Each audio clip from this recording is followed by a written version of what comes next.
주님이 다시 오신다는 것은 우리들에게 얼마나 큰 위로가 되는지 모릅니다.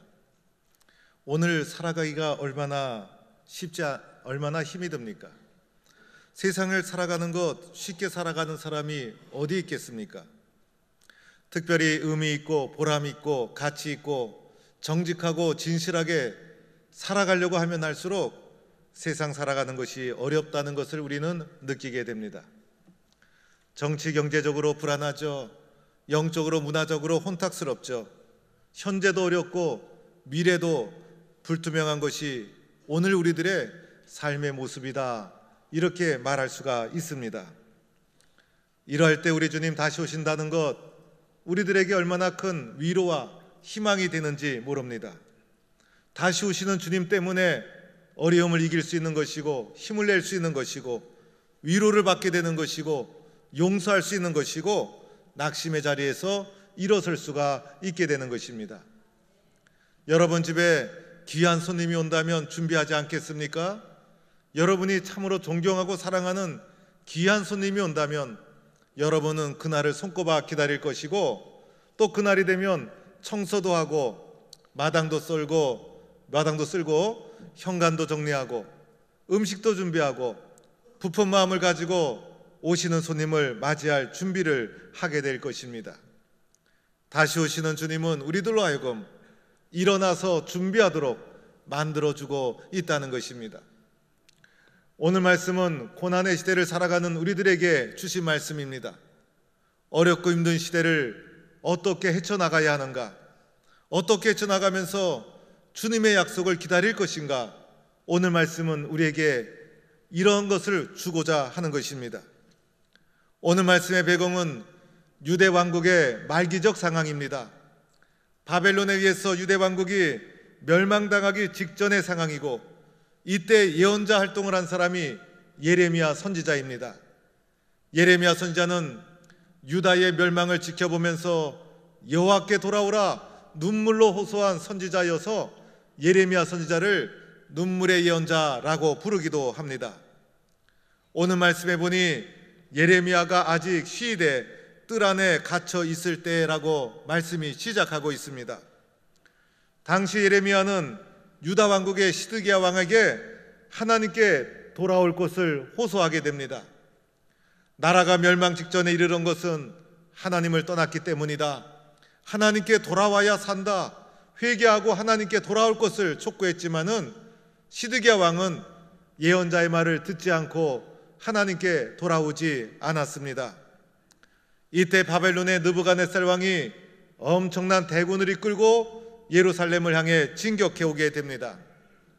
예레미야는 이때 시드기야와 유대 왕국에게 예언을 합니다. 이 전쟁은 우리가 이기지 못합니다. 유대 왕국은 바벨론에게 멸망을 당할 것입니다. 이렇게 불길한 예언을 하게 되자 시드기야 왕이 그만 예레미야를 잡아서 왕궁 안에 있는 시대 뜰 안에 그를 감금하고 말았다는 것입니다. 이때가 시드기야 왕 통치 10년째였고 그리고 기원전 588년경 유다가 멸망하기 직전의 상황이었습니다. 유대 왕국은 수년간 바벨론의 위협을 계속 받아오다가 마침내 바벨론의 느부갓네살 왕이 시드기야 왕을 이렇게 제거하기 위해서 엄청난 대군을 이끌고 진격해 오고 있었습니다. 바벨론은 이미 엄청난 강대한 국가를 형성하고 있었고 고대 근동 지방의 전 지역을 함락시킨 대국가였습니다. 남쪽으로 세력을 뻗어내려오다가 작은 유대 왕국을 이제 함락해서 아프리카 애국까지 진격해 나가려는 그런 야심을 가지고 진격해 오고 있었던 것입니다.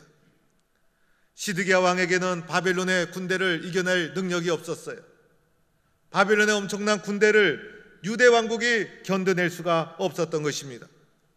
예루살렘은 무너질 것이고 나라는 멸망당할 것이고 이 전쟁에서 패할 것이 불을 보듯 뻔한 일이었습니다. 이러한 현실을 무기력하게 지켜봐야만 되는 절망적 상황이 오늘의 배경이 되고 있다는 것입니다. 여러분, 사람이 가장 듣기 싫어하는 말이 절망이라는 말입니다. 희망이 사라져버려서 체념하고 포기하고 말았다는 것입니다. 나의 능력으로 아무것도 할 수가 없다는 것이에요. 나에게는 아무런 가능성이 보이지 않고 있다는 것이에요. 이러한 절망의 상황을 여러분은 인생을 살면서 몇 번인가를 거쳐오면서 인생을 살아왔을 것입니다. 어쩌면 여러분의 삶이 오늘 이 순간일지도 모른 것입니다. 현재도 힘이 들고 미래도 불투명한 상황, 여러분은 이러한 절망의 상황에 빠져든 적이 있습니까? 유대민족이 지금 절망의 상황에 떨어지고 만 것입니다. 아무것도 할 수 없었습니다. 그들에게는 민족을 구할 능력도 없었습니다. 절망의 상황에서 그들이 무엇을 할 수가 있겠습니까? 이때 예레미야가 한 것이 무엇이었습니까? 하나님을 의지하라는 말씀이었습니다. 하나님을 의지하라. 하나님을 의지해야 살아날 수 있다.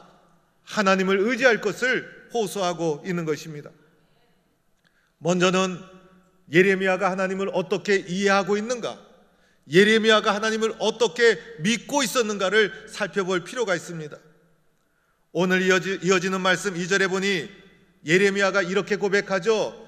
이를 행하시는 여호와, 그것을 만들어 성취하시는 여호와, 그의 이름을 여호와라 하는 이가 이와 같이 이르시도다 라고 하면서 여호와 하나님이 어떠한 분이신가 2절 말씀을 통해서 하나님에 대한 그의 신앙의 고백이 담겨 있다는 것입니다. 일을 행하신다는 것은 모든 일, 심지어는 전쟁과 역사까지도 행하시고 주관하시는 분이 하나님이라는 것이에요. 바벨론의 군대가 역사를 주관하는 것이 아니라 하나님이 역사를 주관하고 있다는 것입니다. 그것뿐만이 아니었어요. 그것을 만들어 성취하시는 분이 여호와 하나님이신데, 여기서 말하는 그것은 땅을 가리키고 있는 것입니다. 하나님은 천지를 창조하신 분이시라는 거예요. 여호와 하나님, 천지를 창조하시고 역사를 주관하시는 분, 하나님에 대한 이보다 더 큰 고백이 어디 있겠어요? 예레미야는 하나님을 이렇게 믿고 고백하고 있었다는 것입니다. 하나님의 절대의 주권, 하나님의 창조주 되심, 살아계셔서 역사하시는 전능하신 하나님에 대한 분명한 고백이 있었던 것이에요. 여러분은 하나님을 어떻게 믿고 있습니까? 하나님을 나보다 조금 힘이 센 분으로 믿고 있다면 그 정도밖에 의지하지 못할 거예요. 하나님은 나보다 좀 더 지혜로운 분이라 생각한다면 그것만큼밖에 믿지 못할 것이에요. 하나님을 내가 어떻게 고백하고 있는가, 내가 하나님을 어떻게 믿고 있는가가 시련을 이길 수 있는 근거가 되고 있다는 거예요. 여호와 하나님은 창조주 되신다, 여호와 하나님은 역사를 주관하신다, 이러한 분명한 고백이 있었기 때문에 절망적인 상황 속에서도 하나님을 바라봐라, 그래야 산다라고 외칠 수가 있었던 것입니다. 예레미야를 통해서 절망에 빠진 이스라엘 백성에게 주님이 주신 말씀이 무엇이었습니까? 너는 내게 부르짖어라라는 말씀이었어요. 이스라엘 백성, 유대 백성들아, 너희는 창조주 하나님 그리고 역사를 주관하시는 하나님께 부르짖어라. 이것이 예레미야가 그들에게 선포한 말씀이었어요. 여러분, 긴 말이 필요 없었죠? 짤막하고 간단한 말이었어요. 능력 있는 사람은 원래 짤막하게 말하는 거예요. 그래서 너는 내게 부르짖으라, 이 말은 아무나 할 수 있는 것이 아니죠. 능력이 있고 창조주 되시고 역사의 주관자가 되시기 때문에 할 수가 있었던 것이에요. 너는 내게 부르짖으라, 절대 주권을 가지고 역사를 주관하시는 하나님이시기 때문에 이렇게 말할 수가 있었던 것이에요. 오늘 이것을 우리에게 적용해 보면 무슨 말이에요? 간절한 마음으로 부르짖어 통성으로 기도하라는 것이죠. 가만히 있지 말고 포기하지 말고 기도하라는 것이에요. 하나님의 전능하심을 믿고 부르짖으라는 거예요. 상황과 관계없이 낙심하지 말고 포기하지 말고, 그 낙심과 포기는 너의 생각이다. 하나님의 계획은 따로 있다. 하나님은 창조주가 되시고 전능하신 분이시다. 환경과 상황과 관계없이 간절한 심정으로 포기하지 말고 기도해라. 이것이 내가 해야 될 일이다. 내가 하나님을 믿는다면 부르짖어라, 기도해라. 하나님의 창조주 되심을 믿고 역사의 주관자의 되심을 믿고 간절히 기도해라. 이것이 우리가 해야 될 일이라는 것입니다. 기도해야 길이 있고, 부르짖어야 희망이 솟아나고, 기도해야 일어설 수 있고, 기도해야 절망의 상황이 바뀔 수가 있다는 것입니다. 그러할 때 주님이 우리에게 주시는 것이 있죠. 너희에게 응답하겠고, 부르짖어 기도하면 하나님은 응답해 주시는 줄 믿습니다. 하나님은 응답해 주시는 분이에요. 응답해 주시되 어떻게 응답해 주십니까? 크고 은밀한 것으로 응답해 주신다는 거예요. 여기서 은밀하다는 것은 헤아릴 수 없다는 거예요. 헤아릴 수 없을 정도로 응답해 주신다는 거예요. 나는 알 수가 없죠. 하나님의 응답의 크기, 내 생각은 한정되어 있죠. 그러나 믿음으로 기도하는 거예요. 믿음으로 부르짖는 거예요. 그러면 나보다 크신 하나님께서 크고 헤아릴 수 없는 것으로 응답해 주신다. 이것이 하나님이 우리에게 주신 약속인 줄로 믿습니다. 그런데요, 오늘 4절과 5절을 보니까요, 조금은 절망적인 상황이 나오고 있습니다. 유다 백성에게 이렇게 간절히 기도하려고 하신 하나님께서 4절, 5절에 나오는 말씀을 보니 간절한 기도에도 불구하고 마침내 유대 왕국이 바벨론에게 멸망을 당하고 말았다는 것이에요. 바벨론이 진격을 해서 시드기야 왕을 사로잡고 유대 왕국이 멸망하고 맙니다. 바벨론에 대항해서 싸웠지만은 많은 사람이 죽고 시체가 성에 가득할 정도로 비참하게 되고, 그런데 이렇게 멸망당한 이유가 있다는 거예요. 멸망당한 이유는 바로 그들의 죄 때문이다. 그들이 하나님을 떠나 우상을 숭배하고 하나님을 떠난 그 죄 때문에 그들이 멸망, 즉 죄값을 겪게 될 수밖에 없었다. 하나님은 그들에게 죄값을 묻겠다라는 것이 주님의 뜻이에요. 여러분, 기도한다고 해서 상황이 금방 바뀌는 거 아니죠? 기도해도 상황은 바뀌지 않고 계속 지속되죠. 때로는 기도했음에도 불구하고 더 어려운 상황에 내몰릴 수도 있다는 거예요. 우리는 기억해야 됩니다. 기도할 때 과정을 거쳐야 된다는 것, 때로는 시간이 걸릴 수밖에 없다는 것, 때로는 나의 죄와 잘못의 값을 치러야 된다는 것. 그러나 그렇다고 해서 포기하면 안 되는 것이죠. 그렇다고 해서 부르짖는 것을 중단해서는 안 된다는 것이죠. 이 고난의 기간이 믿음을 더 깊게 다지는 기간이 되는 거예요. 그러할수록 기도를 중단하지 말아야 되는 거예요. 하나님에 대한 절대 주권을 인정하고 창조주 되심을 고백하고 또다시 엎드려서 기도해야 되는 거예요. 마침내 어떻게 됩니까? 6절 이하에 보니 분위기가 반전되죠. 그러나 라는 말씀으로 분위기가 반전되면서 이제부터 하나님이 주시는 약속을 하나님이 응답해 주시는 거예요. 6절에 보니 하나님이 응답해 주시기 시작합니다. 어떻게 응답해 주십니까? 그러나 내가 보라, 내가 이 성읍을 치료하며 고쳐 낫게 하고 평안과 진실이 풍성함을 그들에게 나타낼 것이다. 어떠한 응답입니까? 치료해 주신다는 거예요. 낫게 해 주신다는 거예요. 그들의 상처와 아픔을 하나님은 깨끗하게 치료해 주신다는 거예요. 우리가 세상에 살면서 마음 아프고 상처받고 힘들고 생채기가 나고 때로는 고난과 시련, 때로는 육신의 병, 하나님은 깨끗하게 치료해 주시는 분이신 줄로 믿습니다. 얼마나 세상에 살면서 힘이 듭니까? 때로는 세상에서 받은 상처, 세상이 나를 치료하지 못해요. 세상이 나를 회복시키지 못해요. 그러나 예수 그리스도의 십자가의 사랑으로 나를 깨끗하게 치료해 주시고 평안과 진실이 가득 찬 마음으로, 불안과 염려가 아니라 평안과 진실한 마음이 가득한 마음으로 치료해 주신다. 누구에게 치료해 주십니까? 믿음으로 부르짖는 자에게 이런 응답을 해 주신다. 우리 주님은 이렇게 약속하고 있는 것입니다. 7절에도요, 하나님의 약속의 말씀이 나오죠. 내가 유다의 포로와 이스라엘 포로를 돌아오게 하여 그들을 처음과 같이 세우겠다. 비록 나라가 멸망해서 포로로 잡혀갔지만은 그것이 끝이 아니라는 거예요.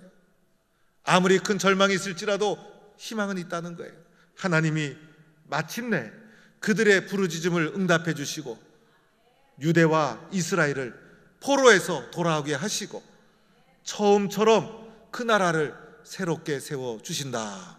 한마디로 말하면 회복의 약속을 해 주시는 겁니다. 여러분, 우리가 처음 사랑, 처음 헌신, 처음 결단, 그것을 간직하고 믿음의 길을 걸어가기 쉽지 않아요. 때로는 낙심하고 쓰러지고 처음 결심, 은혜 다 잊어버리고 변질되고 우리가 서지 말아야 될 곳에 내가 서 있을 수도 있어요. 그러나 때가 되면 하나님께서 우리를 회복시켜 주셔서 처음 사랑과 처음 헌신으로 새롭게 우리를 세워주시는 회복의 응답을 주시는 줄 믿으시기 바랍니다. 세 번째는요, 8절 말씀해 보니 내가 모든 죄악에서 정하게 하시고 그들이 내게 범하며 행한 모든 죄악을 사하여 주신다. 즉 용서를 해 주신다는 거예요. 여러분, 우리들은 용서가 필요한 존재죠. 우리들에게는 용서가 필요한 존재예요. 하나님을 멀리 떠나 있는 사람, 하나님을 외면했던 사람, 특별히 오늘 말씀해 보니 하나님께 행한 모든 죄를 용서해 주신다. 우리가 하나님 앞에 지은 죄가 얼마나 많아요.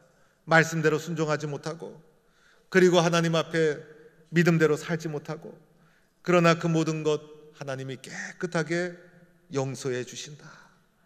우리 모두에게는 하나님의 용서가 필요한 거예요. 부르짖는 자에게, 고난이 와도 시련이 와도 낙심하지 않고 부르짖는 자에게 하나님은 용서의 응답을 해 주신다. 그리고 마지막 9절 말씀은요, 이 성읍이 세계 열방 앞에서 나의 기쁜 이름이 될 것이며 찬송과 영광이 될 것이요 그들은 내가 이 백성에게 베푼 모든 복을 들을 것이요 내가 이 성읍에 베푼 모든 복과 모든 평안으로 말미암아 두려워하며 떨리라. 할렐루야. 하나님이 마침내 그들에게 복을 주시고 그들로 말미암아 세상 모든 사람이 두려워하며 떨게 될 것이다. 하나님의 축복의 주인공이 되는 놀라운 응답을 약속해 주시고 있는 것입니다. 자, 오늘 하나님이 어떠한 응답을 해 주셨어요?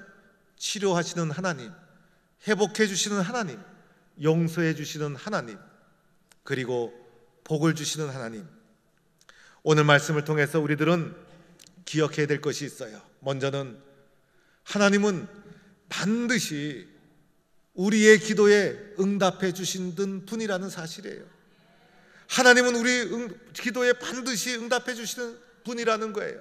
오늘 말씀은 하나님의 응답을 분명히 약속해 주시고 있는 거예요.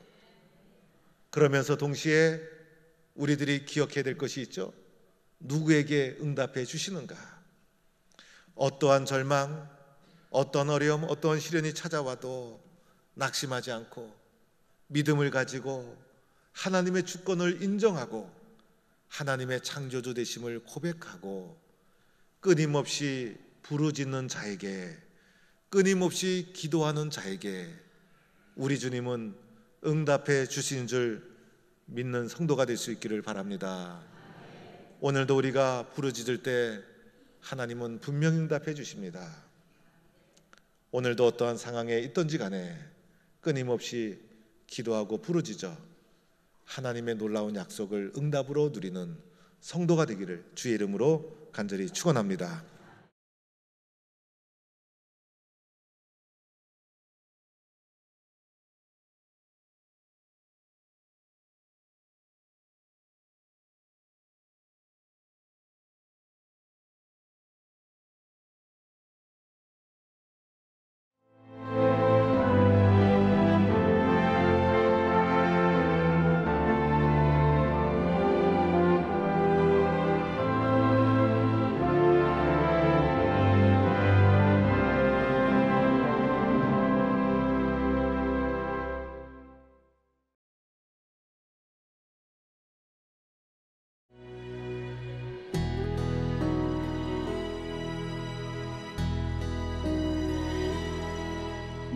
지으신 이가 하나님, 나를 부르신 이가 하나님, 나를 보내신 이도 하나님, 나의 나 된 것은 다 하나님 은혜라. 나의 달려갈 길 다 가도록 나의 마지막 호흡 다 하도록 나로 그 십자가 은폐하시니 나의 나 된 것은 다 하나님 은혜라. 한량없는 은혜, 더 불길 없는 은혜, 내 삶을 애워싸는 하나님의 은혜. 나 주저 없이 그 땅을 밟아도 나를 붙드시는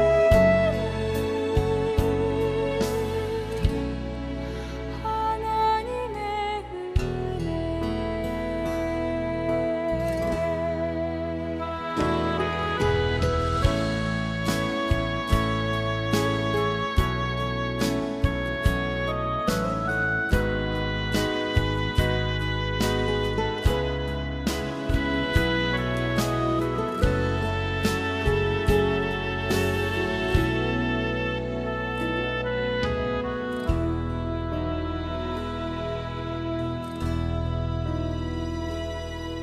나를